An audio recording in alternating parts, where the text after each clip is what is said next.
में मुझे मिला, जानते हो क्या है? कोई जानता है? नहीं। ये ब्राह्मी है। क्या है? नाम सुने हो? ब्राह्मी का दुकान पर जाना, आयुर्वेदिक बता देना मुझे ब्राह्मी का शरबत दे दो, बॉटल में देंगे आपको ब्राह्मी। इस गर्मी के सीजन में उसका सेवन करना चाहिए, शरबत बनाकर भी लोग पीते हैं, ऐसे ही इसका जूस निकाल के भी आप पी सकते हो। अनेक, ये बहुत शीतल है और इसमें अपार ताकत है, बहुत शक्तिशाली है ये, और कई रोगों का निदान करती है। जैसे सबसे सही चीज क्या है कि हमारे रक्त को साफ करती है, रक्त संचार को मेंटेनेंस रखती है ये ब्राह्मी, और लीवर को बिल्कुल गर्म नहीं होने देती, आंतों को गर्म नहीं होने देती है, मुख में छाले वाले नहीं पड़ने देगी। आप परमानेंट गर्मी के सीजन में लू के नहीं लगने देगी। लू जानते हो ना, लू लग जाती है तो पेचिस वगैरह, पल्टी वगैरह होने लगता है, दस्त होने लगता है, तो उससे भी पूर्ण रूप से ये आपको बचाएगी। और ताकत के मामले में तो बहुत अपार ताकत है ये ब्राह्मी। और ये मैं ले आया गिलोय। देखो ये गिलोय का यहाँ ढांचा बदल गया है, तो वही गिलोय, परंतु इसकी पत्तियां, हम लोगों के यहाँ जो पत्तियां होती हैं, आपके इन पत्तियों में थोड़ा सा रोआ टाइप में है, और हमारे यहाँ जो पत्तियां होती हैं वो बिल्कुल पान के पत्ते जैसा। पान के पत्ते में कोई रोआ नहीं होता है, ऐसे ही गिलोय के पत्ते में भी कोई रोआ नहीं होता, लेकिन यहाँ जलवायु के बदल जाने के नाते इसमें भी थोड़ा सा बदलाव आ गया है। तो ये गिलोय है। क्या है? गिलोय 127 रोगों में काम करता है। कितना? 127 रोगों में गिलोय काम करता है। Full antibiotic. इसका जानते हो, वेद में भी इसका उल्लेख है, इसका नाम है अमृता। वेद में इसका नाम क्या है? अमृता। अब पूछो क्यों अमृता? इसलिए है कि ये डंडी है, ये मार्च महीने में इसी बट वृक्ष के पेड़ पर आप रख दो ऐसे ही, तो मार्च, अप्रैल, मई और जून, 4 महीने में तो ये बट वृक्ष को अगर आप काट के रख दो तो ये सूख जाएगा, बराबर सूख जाएगा ना ये पेड़। 4 महीने में धूप में आप छोड़ दो, ये सूख नहीं जाएगा? सूख जाएगा।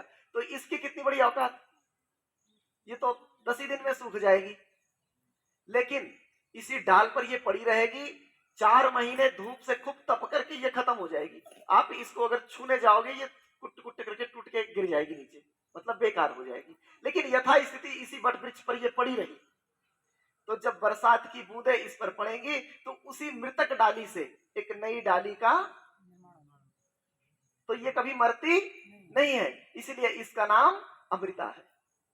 और इधर आकर के हम लोग इसे गिलोय का नाम दे दिए।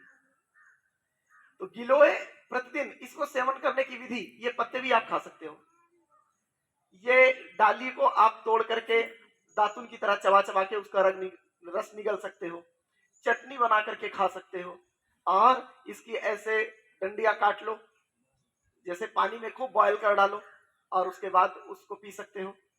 तो गिलोय, अगर बुखार के लिए गिलोय, नीम, तुलसी और चिरैता, ये 4 चीजों का मिश्रण करके आप घर पर काढ़ा बना लो और सुबह दोपहर शाम पियो। 3 दिन में तो कैसा भी बुखार हो ठीक हो जाए। अगर बहुत बृहद बुखार है, अंदर से पुराना है, हड्डियों में है, तो आप 1 हफ्ते नहीं तो 15 दिन लगातार उसका सेवन करने से बुखार का पूर्ण रूप से निजात हो जाएगा, चाहे जैसा बुखार हो। ये आप तो बता दिया आपको क्या क्या मिलाना है बुखार के लिए। गिलोय, नीम, तुलसी और चिरैता। और शरीर में अगर खूब बहुत ज्यादा दर्द हो ना, तो खड़ी वाली हल्दी, ये नहीं कि ये अलग अलग कंपनियां जो बना के दे रही हैं, मैं किसी कंपनी का नाम नहीं लूंगा, अलग अलग कंपनियां जो बना के दे रही हैं, उससे ज्यादा प्राकृतिक और नेचुरल है वो गांठ वाली हल्दी। उसका टुकड़ा जैसे सुपारी काट लेते हैं ऐसे तोड़ दो, पीसने की भी आवश्यकता नहीं है, उसमें डाल दो, तो हल्दी जो है वो भी फुल एंटीबायोटिक है, तुलसी भी फुल एंटीबायोटिक है कि नहीं है? अपने घर के इर्द गिर्द जो आपके घर की खिड़कियां है ना, बाहर गमले में तुलसी का पेड़ लगाओ, आपके कमरे में सकारात्मक ऊर्जा हमेशा बढ़ी रहेगी। ये जो स्वप्न देखते हो, भूत प्रेत का छाया, ये निगेटिव तरंगे जो होती हैं, ये आप उससे बचे रहोगे। हमेशा सकारात्मक ऊर्जा आपके कमरे में मिलती रहेगी, और कीटाणु भी नहीं रहेंगे। बैक्टीरिया जो नुकसानदेह बैक्टीरिया है उसको वो तुलसी खत्म कर देता है ना। तुलसी सिर्फ एक चीज के लिए दिक्कत करता है, अपने दांत के लिए। तुलसी को ना चबा चबा के नहीं खाना चाहिए, तुलसी को उबाल के पियो, तुलसी को उबाल के पियो, या तुलसी को चटनी बना के आप खा सकते हो। दांत में ना लग रहा है, अगर चबा चबा के खा भी लिए तो तुरंत ब्रश कर लो या दांत को खूब अच्छे ढंग से साफ कर लो, तुलसी का कोई कण यहाँ दांत में लगा ना रहे, नहीं तो वो दांतों का रोग देता है तुलसी। और उसमें सब गुण अच्छे हैं, क्योंकि हर में गुण और अवगुण दोनों होते हैं।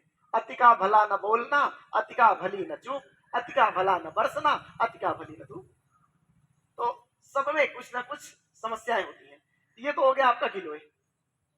और देखो इस समय ना गैस के लिए बहुत ही गैस बड़ी समस्याओं का निदान है गैस।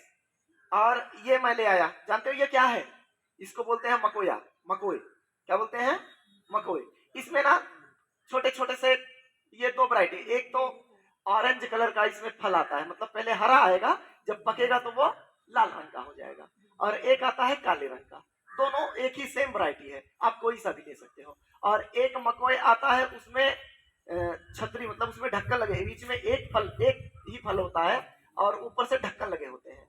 वो बाबू जी जानते होंगे, हाँ वो जो इधर बोलते हो, तो वो भी बहुत हित, वो तो उसका एक और बड़ा प्रारूप होता है, पीला पीला सा, लोग उस पर ठेले पर रखकर बेचते भी हैं, समझ रहे हैं ना? उससे भी छोटा एक आता है बाबू जी।